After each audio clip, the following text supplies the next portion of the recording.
Start करते हैं आज के टेस्ट को। आपको हर एक क्वेश्चन में 5 से 6 सेकंड मिलेंगे, तो आप उस 5 से 6 सेकंड में कमेंट बॉक्स में आंसर जरूर करिएगा।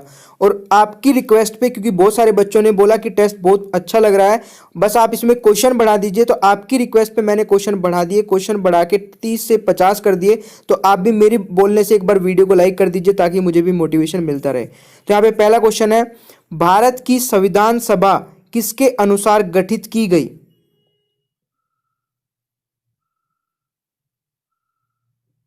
बिल्कुल सही। अगर आप ऑप्शन यहाँ पे डी लगा रहे हैं तो राइट आंसर डी हो जाएगा। क्वेश्चन नंबर 2, संविधान सभा के सदस्यों को निम्न में से किसने प्रत्यक्ष रूप से निर्वाचित किया?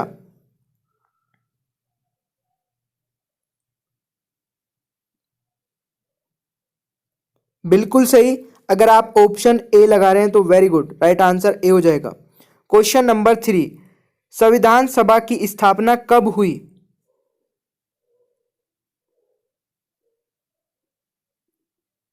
ये क्वेश्चन अभी आपका आरपीएफ में पूछा गया था। तो यहाँ पे ऑप्शन 3 का बी हो जाएगा राइट आंसर, यानी कि क्वेश्चन नंबर 3 का राइट आंसर बी हो जाएगा। क्वेश्चन नंबर 4, संविधान सभा के उद्घाटन अधिवेशन की अध्यक्षता किसने की? 4 का राइट आंसर जल्दी से कमेंट बॉक्स में।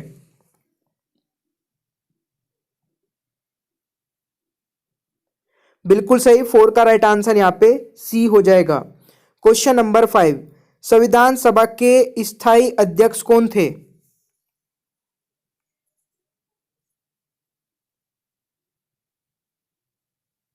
बिल्कुल सही, 5 का राइट आंसर ऑप्शन सी हो जाएगा। Very good. क्वेश्चन नंबर 6 बताइएगा, भारतीय संविधान सभा की प्रारूप समिति के अध्यक्ष थे?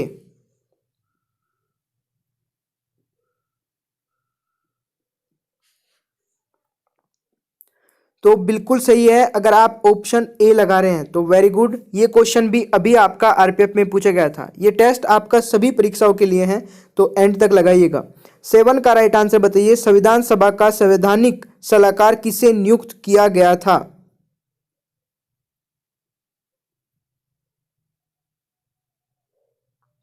Very good. अगर आप 7वें का ऑप्शन बी लगा रहे हैं तो बिल्कुल सही है, राइट आंसर बी हो जाएगा। अगर मेरी स्पीड ज़्यादा होगी आंसर बताने की या कम होगी तो मुझे कमेंट बॉक्स में बताइएगा, मैं नेक्स्ट टाइम से उतना ही कम या ज़्यादा कर दूंगा। क्वेश्चन नंबर 8, संविधान सभा में उद्देश्य प्रस्ताव किसने प्रस्तुत किया?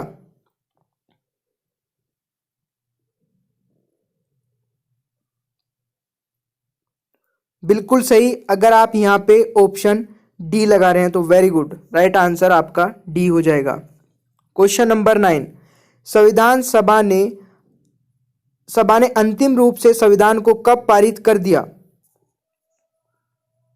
थोड़ा सा कंफ्यूजन रहता है यहाँ पे, और इसका राइट आंसर बिल्कुल सही है, ऑप्शन सी हो जाएगा। ठीक है। क्वेश्चन नंबर 10, भारतीय संविधान किस दिन से पूर्णतः लागू हुआ?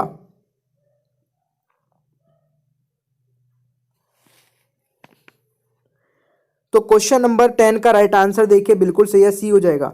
इसमें और इसमें डिफरेंस देख लीजिए। यहाँ पे पूछा कि संविधान को कब पारित कर दिया, तो 26 नवंबर 1949 को। और भारतीय संविधान को किस दिन पूर्णतः लागू किया गया था? लागू कब किया गया था? 26 जनवरी 1950 को। तो ये इसमें डिफरेंस है, कभी कंफ्यूज मत होइएगा इन दोनों क्वेश्चन में।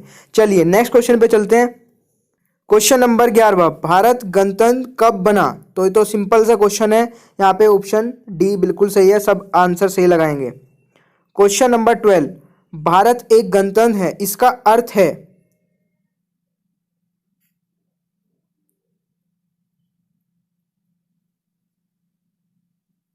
बिल्कुल सही। अगर आप ऑप्शन 12वें का सी लगा रहे हैं तो बिल्कुल सही है। ठीक है भाई, तो राइट आंसर सी हो जाएगा। क्वेश्चन नंबर 13, संविधान सभा द्वारा अंतिम रूप से पारित संविधान में कुल कितने अनुच्छेद और अनुसूचियां थी? ये क्वेश्चन भी बहुत अच्छा है।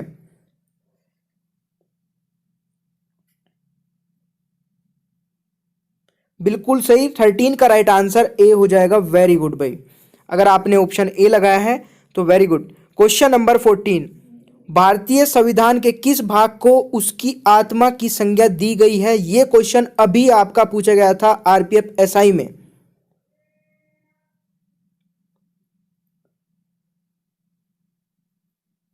बिल्कुल सही, 14 का राइट आंसर सी हो जाएगा। Very good, sorry, option B right answer रहेगा भाई, ठीक है, ये यहाँ पे गलती हो गई थी, तो 14 का बी राइट आंसर रहेगा। क्वेश्चन नंबर 15, भारतीय संविधान की कौन सी विशेषता इंग्लैंड से ली गई है?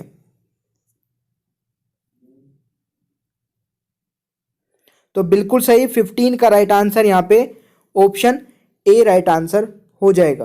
क्वेश्चन नंबर 16, वर्तमान में भारतीय संविधान में कुल कितनी अनुसूचियां हैं?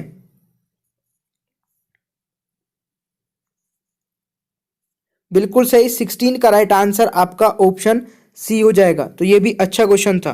क्वेश्चन नंबर 17, भारतीय संघ में शामिल राज्यों तथा संघ शासित क्षेत्रों का उल्लेख भारतीय संविधान की किस अनुसूची में है?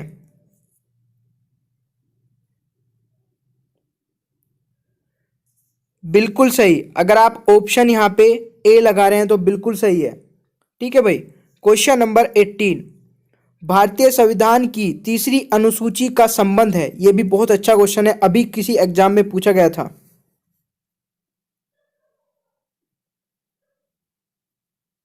बिल्कुल सही, यहां पे राइट आंसर बी हो जाएगा, 18 का right answer B. Question number 19, भारतीय संविधान की किस अनुसूची में राज्य भाषाओं का उल्लेख है?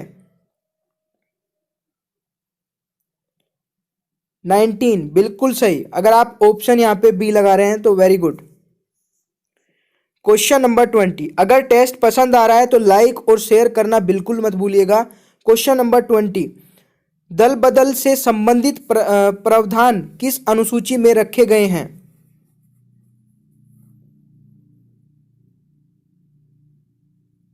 वेरी गुड, 20 का यहाँ पे राइट आंसर ऑप्शन डी हो जाएगा। अगर आप ऑप्शन डी लगा रहे हैं तो बिल्कुल सही। 21, पंचायती राज व्यवस्था संबंधित प्रावधान भारतीय संविधान की किस अनुसूची में रखे गए हैं? 21वें का राइट आंसर क्या रहेगा?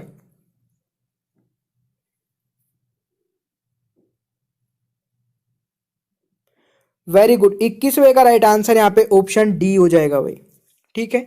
एक बहुत ही अच्छा क्वेश्चन, क्वेश्चन नंबर 22, भारतीय संविधान के किस अनुच्छेद में यह अंकित है कि भारतीय अर्थात इंडिया राज्यों का एक संघ होगा?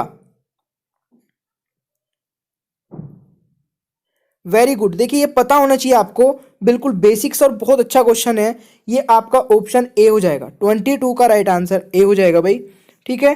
भारतीय संविधान के क्वेश्चन नंबर 23, भारतीय संविधान के किस अनुच्छेद में अंतर्राष्ट्रीय शांति की बात कही गई है?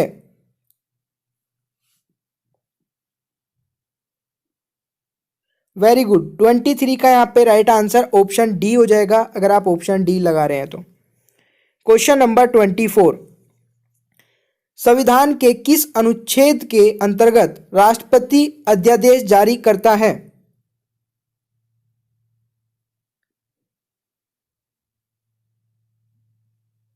वेरी गुड, 24 का राइट आंसर आपका ऑप्शन सी हो जाएगा, बिल्कुल सही। क्वेश्चन नंबर 25, संविधान के किस अनुच्छेद के द्वारा संघ एवं राज्यों के लिए लोक सेवा आयोग का प्रावधान किया गया है?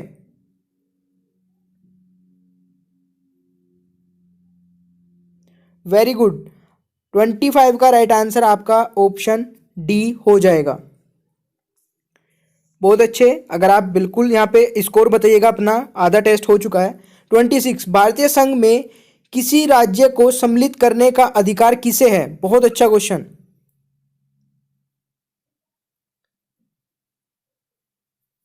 वेरी गुड, 26 का राइट आंसर आपका ऑप्शन बी हो जाएगा, ठीक है भाई, बहुत अच्छे। 27, वर्ष 1953 में गठित राज्य पुनर्गठन आयोग के अध्यक्ष कौन थे?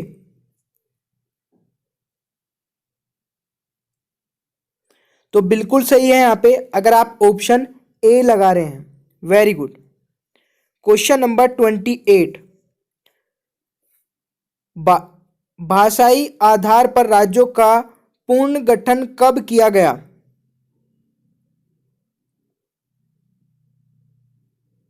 बिल्कुल सही, 28 का राइट आंसर आपका ऑप्शन सी हो जाएगा, जो कि बहुत बार क्वेश्चन पूछा जा चुका है। और ये क्वेश्चन भी जो नेक्स्ट आपका 29 है, भाषीय आधार पर गठित भारत का प्रथम राज्य था। ये क्वेश्चन अभी भी आपका पूछा गया था, अभी या तो कांस्टेबल में या फिर एसआई में अभी ये क्वेश्चन आता है। इसमें से 5-6 क्वेश्चन तो वही लिए मैंने जो पूछे गए थे। तो ऑप्शन डी आपका राइट आंसर हो जाएगा, ये पता होना चाहिए आपको। ठीक है, चलिए नेक्स्ट क्वेश्चन पे चलते हैं।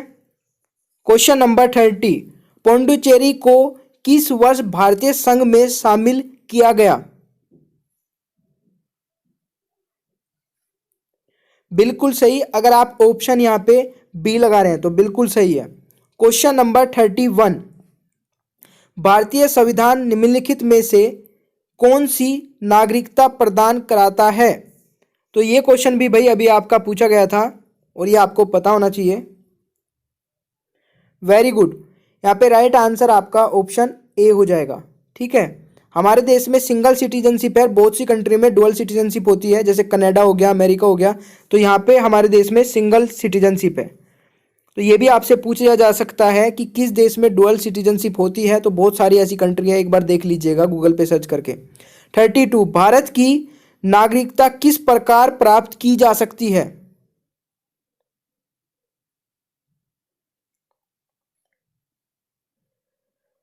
बिल्कुल सही, यहाँ पे अगर आप ऑप्शन 32 का डी लगा रहे हैं तो इन सभी के तरीके से आप नागरिकता ले सकते हैं इंडिया में। ठीक है, क्वेश्चन नंबर 33 पे आ जाते हैं। 33 क्वेश्चन नंबर है, भारतीय नागरिकता का अंत किस प्रकार किया जा सकता है?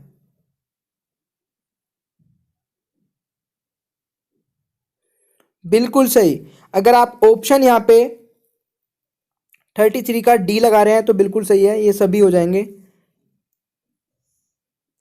क्वेश्चन नंबर 34, निम्नलिखित में से कौन सी शर्त भारत की नागरिकता प्राप्त करने के लिए नहीं है?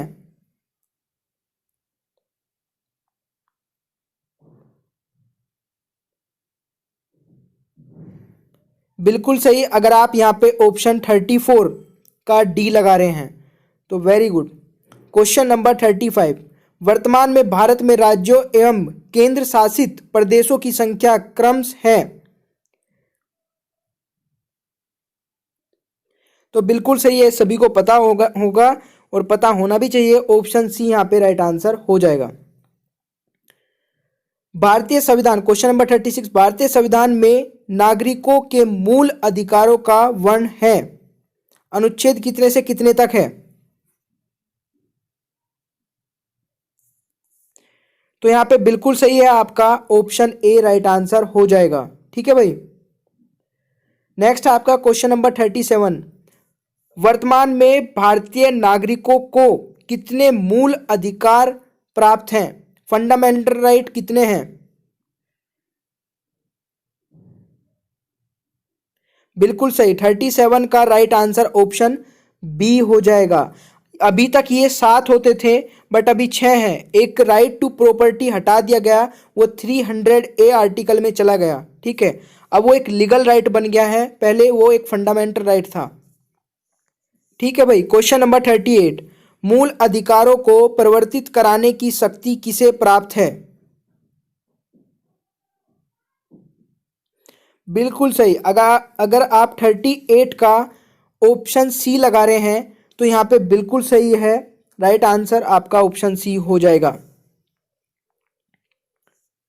क्वेश्चन नंबर 39, प्रेस की स्वतंत्रता का अधिकार निहित है?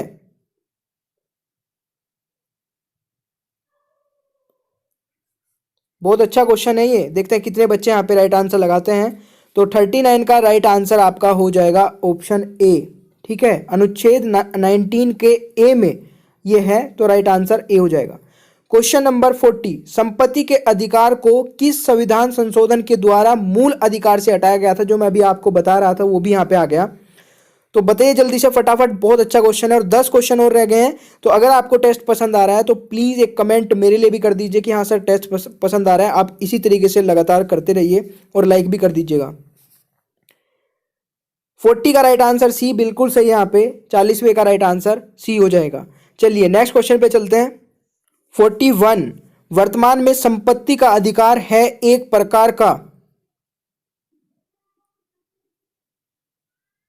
बिल्कुल सही, 41 का यहाँ पे राइट आंसर ऑप्शन सी हो जाएगा। ठीक है, 42, किस अनुच्छेद के द्वारा 6 से 14 वर्ष तक के बच्चों के लिए शिक्षा का अधिकार मूल अधिकार माना गया है? यानी कि 6 से 14 साल तक के बच्चों की जो शिक्षा है वो अनिवार्य है, वो किस अनुच्छेद में है?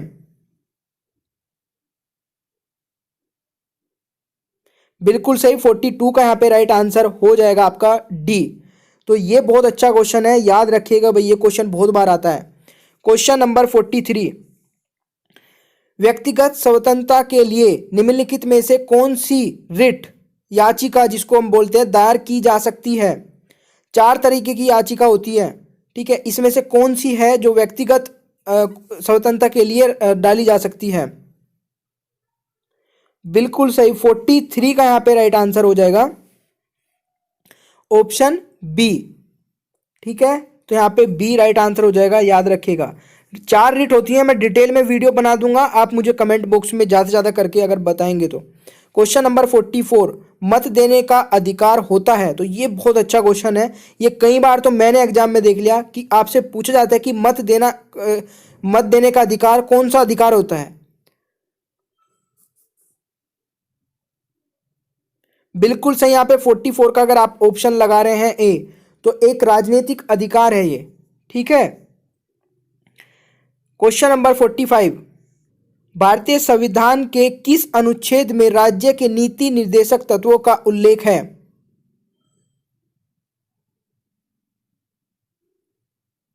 बिल्कुल सही, 45 का यहाँ पे राइट आंसर ऑप्शन सी हो जाएगा, अगर आप ऑप्शन सी लगा रहे हैं तो। 46, संविधान में कल्याणकारी राज्य की अवधारणा किसमें निहित है?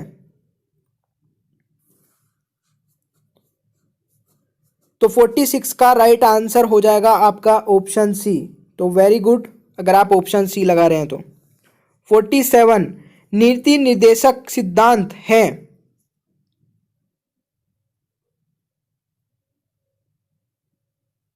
बिल्कुल सही, 47 का यहाँ पे राइट आंसर आपका ऑप्शन बी हो जाएगा। क्वेश्चन नंबर 48, भारतीय नागरिकों के लिए एक समान सिविल संहिता का उल्लेख किस अनुच्छेद में है?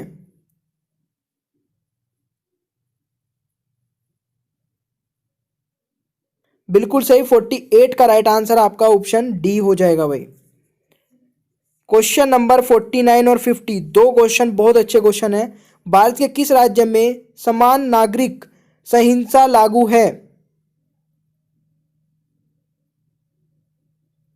संहिता लागू है, तो ये आपका 49 राइट आंसर हो जाएगा। बिल्कुल सही, ऑप्शन सी राइट आंसर हो जाएगा। क्वेश्चन नंबर 50, बहुत अच्छा क्वेश्चन, मतलब ये इंपॉर्टेंट है बहुत ज़्यादा। राज्य के नीति निर्देशक सिद्धांतों के अनुसार किस आयु तक के बच्चे को निशुल्क एवं अनिवार्य शिक्षा देने की आशा की जाती है? तो ये वेरी वेरी इंपॉर्टेंट क्वेश्चन है दोस्तों, इसको इंपॉर्टेंट लगा लीजिए और याद रखने की कोशिश करिएगा। और कोशिश क्या रखिएगा, ऑप्शन ए, 14 वर्ष तक के साल के बच्चे को निशुल्क शिक्षा का अनिवार्य है, और ये 21A में आता है, आर्टिकल 21A में, जो मैं अभी आपको ऊपर बता के भी आया था। तो ये थे आज के 50 क्वेश्चन।